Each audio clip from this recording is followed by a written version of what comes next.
आले पण खाली, बंदही झाले की एक वेळ आम्ही बंद करतो पण हनुमान चालीसा म्हणू नका. उद्धव ठाकरे त्यावेळेला मुख्यमंत्री होते. सगळे बंद झाले. 17,000 माझ्या महाराष्ट्र सैनिकांवरती त्या सरकारने केसेस टाकल्या. का? कारण हनुमान चालीसा म्हणणार होते. म्हणजे संरक्षण कोणाला? मशिदींवरच्या लाऊडस्पीकरना. म्हणजे मागे एकदा कधी अनेकदा माननीय बाळासाहेबांनी शिवतीर्थावरनं का अनेक सभांमधनं सांगितलं होतं की या मशिदींवरचे भोंगे खाली आले पाहिजेत. जर ती गोष्ट जर समजा राज ठाकरे करत असेल तर उद्धव ठाकरे आडवा येतोच कसा?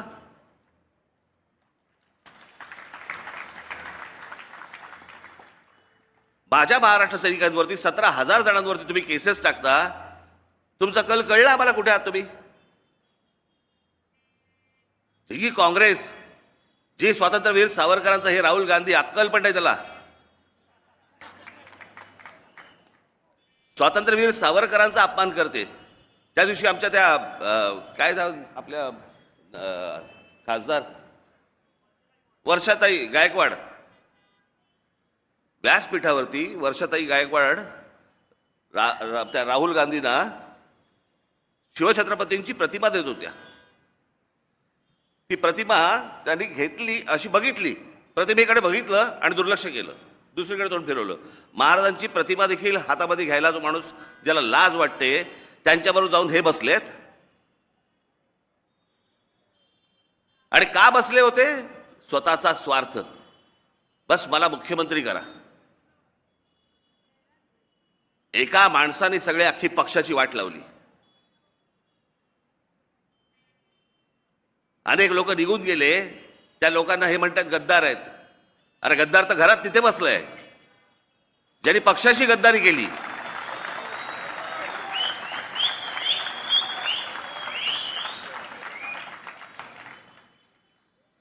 काय असतं, एक कुटुंब असतं.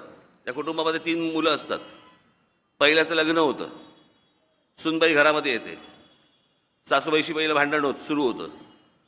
तो मुलगा म्हणतो जाऊ दे, मरू दे, आपण घर दुसरं करू, आपण दुसरीकडे जाऊ. म्हणून तो मुलगा आणि ती सूनबाई, ती मुलगी बाई त्याची दुसऱ्या घरामध्ये राहायला सुरुवात करतात. लोक म्हणतात काय हल्लीच्या मुली घरात आल्या की आपल्या सासूबाईंशी नीट बोलायला नको, काही करायला नको. दुसऱ्या मुलाचं लग्न होतं. सुनबाई घरामध्ये येते. सकाळच का?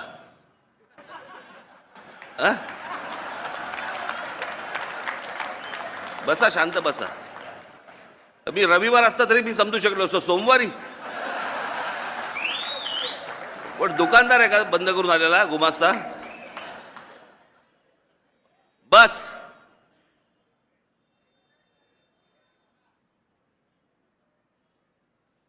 दुसऱ्या मुलाचं लग्न होतं. सुनबाई घरामध्ये येते. थोड्या दिवसात सासूबाईंशी भांडण सुरू होतं, वाद सुरू होतात, सगळं सुरू होतं. तो मुलगा म्हणतो आपण जाऊन दे, आता आपण दुसऱ्या घरात जाऊन राहू, आपण दुसरीकडे जाऊन राहू. म्हणून तो दुसऱ्या पण मुलगा निघून जातो घरामधनं. तिसरी सून येते. लोक म्हणतात काय हल्लीच्या मुली घरात आले ना की नुसते आपले फक्त त्या घर फोडायचंच काम करतात. तिसरी मुलाचं लग्न होतं. तिसरी सून येते. तिसरी सून आल्यावरती परत सासूशी भांडण सुरू होतं. तिसरा मुलगा म्हणतो मला आता घर सोडून जायचं, मी तिसरा मुलगाही घर सोडून जातो. तेव्हा लोक बोलायला लागतात काहीतरी सासूत प्रॉब्लेम आहे. कळलं का? तसं ही जी शिवसेनेची सासू बसली आहे ना आतमध्ये, तिथे तिचा प्रॉब्लेम आहे.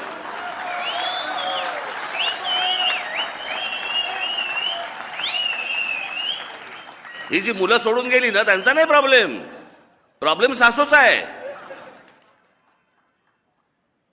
मला असं वाटतं की ही गोष्ट आपण नीट समजून घेतली पाहिजे की हे या लोकांनी जे तुमच्या मतांचा जो अपमान केला आहे, या लोकांना तुम्ही अद्दल घडवली पाहिजे, शिकवली पाहिजे.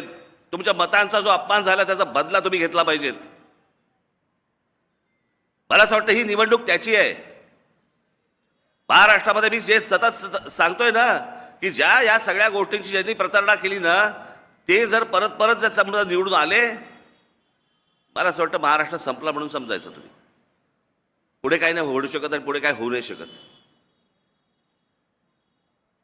आज मी तुमच्याकडे आलोय तो फक्त एवढ्यासाठीच आलोय, जे 2019 पासून या महाराष्ट्रामध्ये घडलंय ते विसरू नका.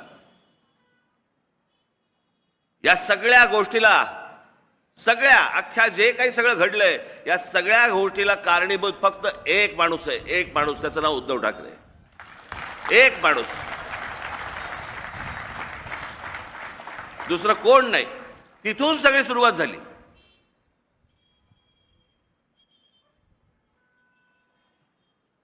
म्हणजे गंमत बघा, या माणसाच्या वागणुकीमुळे पहिल्यांदा राणे बाहेर पडले, मग मी बाहेर पडलो, मग शिंदे बाहेर पडले. पण जो माणूस महाराष्ट्र माननीय बाळासाहेबांना जो त्रास देऊन जो फुटून पहिला जो गेला माणूस, ते छगन भुजबळ. ते भुजबळांबरोबर हा माणूस त्यांना मातोश्रीवरती जेवायला बोलवतो. बाळासाहेबांना त्रास दिला हा सोडून द्या, त्याचा ह्याला काही देणं घेणं नाही. आणि बाकीच्यांकडे बाकीचे शत्रू व्हायचे.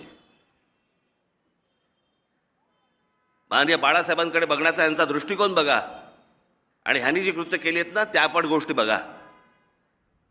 एकदा सगळ्या गोष्टींना विचारांना एकदा उजळली द्या. गेल्या 5 वर्षामध्ये काय झालं, हा माणूस कसा वागला, कोणाशी काय केलं, त्या करोना काळामध्ये कसा वागला, हे सगळ्या गोष्टी आठवा आणि 20 तारखेला मतदानाला जा. येत्या 20 तारखेला ही निवडणूक महाराष्ट्रासाठी खूप महत्वाची निवडणूक आहे. प्रत्येक निवडणूक ही महत्वाची असतेच, पण ही निवडणूक सर्वात महत्वाची आहे. म्हणून मी आपल्याला ते आवाहन करण्यासाठी म्हणून मी आज आपल्यासमोर इथे आलेलो आहे. येत्या 20 तारखेला आपले उमेदवार बाळा नांदगावकर. आता बाळा पुढे नको येऊ, हा तिकडेच आहे. मी मगाशी विचारलं, म्हटलं ते काय ब्रेक बिक लावलाय ना तिकडे, म्हटलं बस बस.